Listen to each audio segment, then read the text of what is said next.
ಸಿಂಹರಾಶಿ, ನಿಮಗಿಂತ ಬಲಿಷ್ಠರಾದವರ ಜೊತೆಯಲ್ಲಿ ವಾದವನ್ನಾಗಲಿ ಸ್ಪರ್ಧೆಯನ್ನಾಗಲಿ ಖಂಡಿತ ಮಾಡೋದಕ್ಕೆ ಹೋಗಬೇಡಿ. ಅದು ಏನೇ ಅನಿವಾರ್ಯ ಇರಲಿ, ಅಲ್ಲಿ ಸೋತು ಅಥವಾ ಅವಮಾನ ಆಗಿ ನೀವು ನೋವನ್ನು ಅನುಭವಿಸೋದಕ್ಕಿಂತ ಸುಮ್ಮನೆ ಇರ್ತಕ್ಕಂಥದ್ದು ಬಹಳ ಒಳ್ಳೆಯದಾಗತ್ತೆ. ಯಾಕೆ ಅಂತಂದರೆ ಮಾತು, ವಾದ, ವಿವಾದ, ಸ್ಪರ್ಧೆ ಇವೆಲ್ಲ ಸಂತೋಷದಿಂದ ಆದರೆ ಪರವಾಗಿಲ್ಲ, ಅದೇನಾದರೂ ದ್ವೇಷಕ್ಕೆ ತಿರುಗಿದರೆ ಮಾರಕವಾಗ್ತಕ್ಕಂಥದ್ದಾಗತ್ತೆ. ಅದಕ್ಕೋಸ್ಕರವಾಗಿ ಆದಷ್ಟು ಮಾತು ತನ್ನ ಮಾರ್ಗವನ್ನು ಬದಲಾಯಿಸ್ತು ಅಂತ ಆದಾಗ ಮೌನಕ್ಕೆ ಶರಣು ಹೋಗುವಂಥದ್ದು, ಮಾತನ್ನು ಕಡಿಮೆ ಮಾಡುವಂಥದ್ದು ಬುದ್ಧಿವಂತರ ಲಕ್ಷಣ ಆಗಿರುತ್ತೆ. ಅಂತರವನ್ನು ಕಾಪಾಡಿಕೊಳ್ಳುವಂಥದ್ದಾಗಲಿ ಅಥವಾ ಆ ಸಮಯದಲ್ಲಿ ಅಲ್ಲಿಂದ ಎದ್ದು ಹೊರಟೋಗುವಂಥದ್ದಾಗಲಿ ಬಹಳ ಒಳ್ಳೆಯದಾಗತ್ತೆ. ಇದು ಆತ್ಮರಕ್ಷಣೆ, ಹಾಗೆ ನಿಮಗೆ ಒಂದು ರೀತಿಯ ಗೌರವ ಇರತಕ್ಕಂಥದ್ದಾಗತ್ತೆ. ನಿಮ್ಮ ಕೋಪ ನಿಮ್ಮ ಹಿಡಿತದಲ್ಲಿ ಇರಲಿ. ಕೋಪವನ್ನು ನೀವು ಅತಿಯಾಗಿ ಬಳಸಿಕೊಂಡ್ರೆ ಅಥವಾ ಕೋಪದ ಮೊರೆ ಹೋದರೆ ನಿಮಗದು ತೊಂದರೆಯನ್ನು ಮಾಡುವಂಥದ್ದಾಗತ್ತೆ.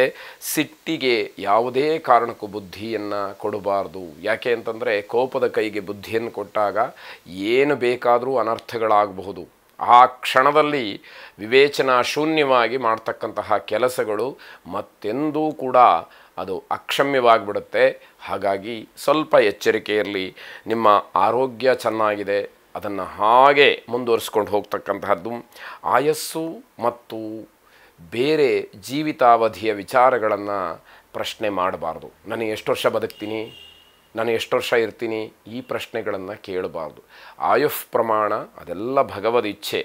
ಆ ವಿಚಾರವನ್ನು ಬಿಟ್ಟು ನಾನು ಎಷ್ಟು ವರ್ಷ ಬದುಕಿದ್ದೆ ಅಥವಾ ಬದುಕ್ತೀನಿ ಅಂತ ಹೇಳಿ ಕೇಳೋಕ್ಕಿಂತಲೂ ಹೆಚ್ಚಾಗಿ ನಾನು ಹೇಗೆ ಬದುಕ್ತೀನಿ, ಎಷ್ಟು ವರ್ಷ ಬದುಕ್ತೀನಿ ಅನ್ನೋದಕ್ಕಿಂತ ಹೇಗೆ ಅನ್ನುವಂಥದ್ದು, ಯಾವ ರೀತಿಯಲ್ಲಿ ಸಂಸ್ಕಾರಯುತನಾಗಿ ನಾನು ಇರ್ತೀನಿ ಅನ್ನುವಂಥದ್ದು ಮುಖ್ಯವಾಗುತ್ತೆ. ಅದರ ಕಡೆ ಗಮನವನ್ನು ಕೊಡಿ. ರಾಜಕಾರಣಿಗಳ ಭಯದಿಂದ ಸ್ವಲ್ಪ ಕೆಲವು ವಿಚಾರಗಳಲ್ಲಿ ನೀವೊಂದಷ್ಟು ರಾಜಿಯನ್ನು ಮಾಡಿಕೊಳ್ಬೇಕಾದಂತಹ ಪರಿಸ್ಥಿತಿ ಬರ್ಬೋದು. ಯಾವುದೋ ವ್ಯಾಜ್ಯಗಳು, ಇನ್ಯಾವುದೋ ಆಸ್ತಿಯ ವಿಚಾರಗಳು ಅಥವಾ ಬೇರೆ ಬೇರೆ ಯಾವುದೋ ಒತ್ತಡಗಳು, ಇವೆಲ್ಲವನ್ನು ಗಮನಿಸಬೇಕಾಗತ್ತೆ. ಈಶ್ವರಾರಾಧನೆಯನ್ನು ಮಾಡಿ. ಶುಭವಾಗಿ.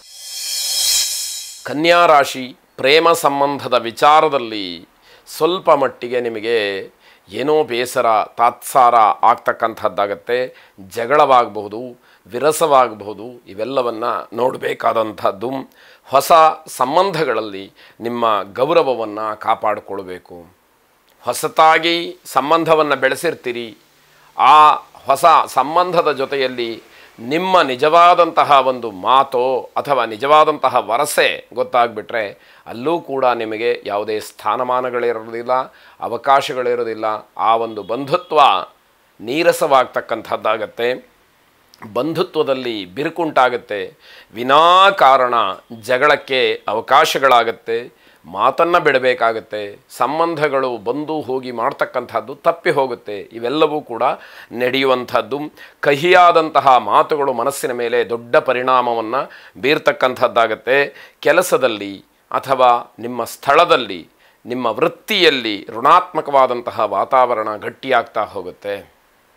ಇದು ನಿಮಗೆ ಏಳಿಗೆಯನ್ನು, ಅಭಿವೃದ್ಧಿಯನ್ನು ಕೊಡಬೇಕಾದ್ರೆ ಕಷ್ಟ ಸಾಧ್ಯ ಅನ್ನುವಂಥದ್ದು. ಸೀತಾಮಾತೆಯನ್ನು ಪ್ರಾರ್ಥನೆ ಮಾಡಿ ಆ ಶ್ರೀರಾಮಚಂದ್ರನ ಕೈಯನ್ನು ಹಿಡಿದಂತಹ ಸೀತೆ ಹಲವಾರು ಕಷ್ಟಗಳನ್ನು, ನಷ್ಟಗಳನ್ನು ಅನುಭವಿಸಬೇಕಾದಂತಹ ಪರಿಸ್ಥಿತಿ ಬಂತು. ಆದರೆ ಯಾವುದೇ ಕಾರಣಕ್ಕೂ ಶ್ರೀರಾಮಚಂದ್ರನನ್ನು ಹೊರತಾಗಿ ಬೇರೆ ಯಾವ ಆಲೋಚನೆಗಳು ಆ ಮಾತೆಯ ಮನಸ್ಸಿನಲ್ಲಿ ಬರಲಿಲ್ಲ. ಹಾಗಾಗಿ ಇಡೀ ಜಗತ್ತನ್ನು ಗೆದ್ದು ತನ್ನ ಸ್ಥಾನವನ್ನು ಎಲ್ಲರಿಗೂ ಕೂಡ ತೋರಿಸಿಕೊಟ್ಟಂತಹ ಮಾತೆ. ಶುಭವಾಗಿ. ತುಲಾರಾಶಿ, ಪೋಷಕರಿಗೆ ಸ್ವಲ್ಪ ದುಃಖದಾಯಕವಾದಂತಹ ದಿವಸ. ಆ ರೀತಿಯ ದೊಡ್ಡವರ ಮನಸ್ಸನ್ನು ಬೇಸರ ಮಾಡ್ತಕ್ಕಂತಹ ಯಾವುದೇ ಕೆಲಸಕ್ಕೆ, ಯಾವುದೇ ನಿರ್ಧಾರಕ್ಕೆ ನೀವು ಹೋಗಬೇಡಿ. ಆ ವಿಚಾರದಲ್ಲಿ ಮತ್ತು ದೊಡ್ಡವರ ವಿಚಾರದಲ್ಲಿ ಸ್ವಲ್ಪ ಕಾಳಜಿಯನ್ನು ವಹಿಸಿ ಎನ್ನುವಂಥದ್ದು. ಅತಿಯಾದಂತಹ ಉತ್ಸಾಹ, ಅತಿಯಾದಂತಹ ಆತುರ, ಇದರಿಂದ ಮಾಡಿದಂತಹ ಕೆಲಸಗಳು ಸ್ವಲ್ಪ ನಷ್ಟಕ್ಕೆ ಕಾರಣವಾಗುತ್ತೆ. ಮತ್ತೆ ಅದೇ ಕೆಲಸಗಳನ್ನು ಮಾಡಬೇಕಾದಂಥದ್ದಿರುತ್ತೆ. ಶಾರೀರಿಕವಾಗಿ ಸುಖ ಇರೋದಿಲ್ಲ, ಏನೇ ಕಷ್ಟಪಟ್ಟರೂ ಕೂಡ ಶರೀರದಲ್ಲಿ ಏನೋ ಒಂದು ಸಮಸ್ಯೆ ಅಥವಾ ಶಾರೀರಿಕವಾದಂತಹ ದೌರ್ಬಲ್ಯ, ನರ ಅಥವಾ ಮೂಳೆಗೆ ಸಂಬಂಧಪಟ್ಟ ಹಾಗೆ ಸಮಸ್ಯೆ ಕಾಡುವಂಥದ್ದಾಗತ್ತೆ. ಸಂಬಂಧಿಕರಿಂದ ಒಂದಷ್ಟು ದ್ರವ್ಯ ಲಾಭವೋ ಧನಲಾಭವೋ ಆಗುವಂತಹ ಯೋಗ ಇದೆ. ಅದು ಇವತ್ತೇ ಸಿಕ್ಕಿಬಿಡುತ್ತೆ ಅನ್ನೋದಕ್ಕಿಂತ ಇವತ್ತು ಆ ಸೂಚನೆ ಇರೋದರಿಂದ ಯಾವತ್ತಾದರೂ ಅಥವಾ ಇವತ್ತೇ ಆದರೂ ಆ ದ್ರವ್ಯ ನಿಮಗೆ ಪ್ರಾಪ್ತವಾಗುವಂಥದ್ದಿರುತ್ತೆ. ವಾಹನ ಚಾಲನೆಯಲ್ಲಿ ಎಚ್ಚರಿಕೆಯನ್ನು ವಹಿಸಿ ನಿಮ್ಮದಲ್ಲದೇ ಇರತಕ್ಕಂತಹ ತಪ್ಪಿಗೆ ನೀವು ಗುರಿಯಾಗಬೇಕಾದಂಥದ್ದು ಸೂಚ್ಯವಾಗಿ ಕಾಣ್ತಾ ಇದೆ. ಈಶ್ವರನ ಆರಾಧನೆ, ಗೋಸೇವೆ, ಇದರಿಂದ ದುಃಖ ದೂರವಾಗ್ತಕ್ಕಂಥದ್ದು ಶುಭವಾಗಿ. ವೃಶ್ಚಿಕ ರಾಶಿ ರಾಜಕಾರಣಿಗಳು ತಮ್ಮ ಮಾತಿನಿಂದ ತಮ್ಮ ಹೇಳಿಕೆಯಿಂದ ತಾವೇ ಸಂಕಷ್ಟಕ್ಕೆ ಸಿಗಹಾಕ್ಕೊಳ್ಬೇಕಾದಂತಹ ಪರಿಸ್ಥಿತಿಯನ್ನು ತಂದುಕೊಳ್ಳುವಂಥದ್ದು. ಪ್ರವಾಸದ ಬಗ್ಗೆ ಚರ್ಚೆಯನ್ನು ನಡೆಸ್ತೀರಿ, ಕೊನೆಯಲ್ಲಿ ಬೇಡ ಅಂತ ಹೇಳಿ ತೀರ್ಮಾನವನ್ನು ಮಾಡ್ತೀರಿ. ಹಾಗಾಗಿ ಇಷ್ಟೊತ್ತು ಮಾಡಿದಂತಹ ಚರ್ಚೆ ಎಲ್ಲ ವ್ಯರ್ಥ ಅನ್ನುವಂಥದ್ದು ಆಗ ಗೊತ್ತಾಗುತ್ತೆ. ಮಕ್ಕಳಿಗೆ ಉಸಿರಾಟ ಅಥವಾ ಶ್ವಾಸಕೋಶಕ್ಕೆ ಸಂಬಂಧಪಟ್ಟ ಹಾಗೆ ಸಮಸ್ಯೆಗಳಾಗಬಹುದು. ಹೆಚ್ಚು ಖರ್ಚು, ಅದರ ಪಟ್ಟಿಯನ್ನು ನೋಡಿ ಬಹಳ ಬೇಸರವನ್ನು ಮಾಡಿಕೊಳ್ತೀರಿ. ಹೇಗಪ್ಪ ನಿಭಾಯಿಸೋದು ಅನ್ನುವಂತಹ ಒಂದು ಯೋಚನೆ ಮನಸ್ಸಿನಲ್ಲಿ ಬರುವಂಥದ್ದಾಗತ್ತೆ. ಇದೆಲ್ಲವನ್ನು ಬಹಳ ಸೂಕ್ಷ್ಮವಾಗಿ ಗಮನಿಸಿ ನಿರ್ಧಾರವನ್ನು ಮಾಡಬೇಕು.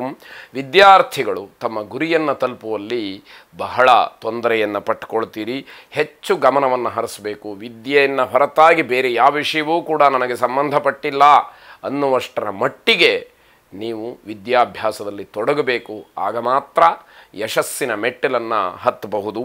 ಅಶ್ವಿನಿ ದೇವತೆಗಳನ್ನು ಪ್ರಾರ್ಥನೆ ಮಾಡಿ. ಶುಭವಾಗಿ.